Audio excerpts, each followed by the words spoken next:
be responded to even more democracy.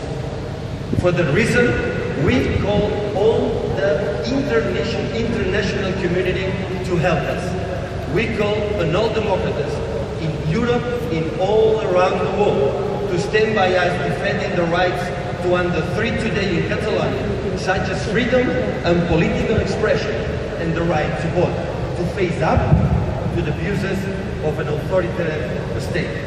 We, Catalans, are going to vote this 1st of October. Visca Catalunya, estimados.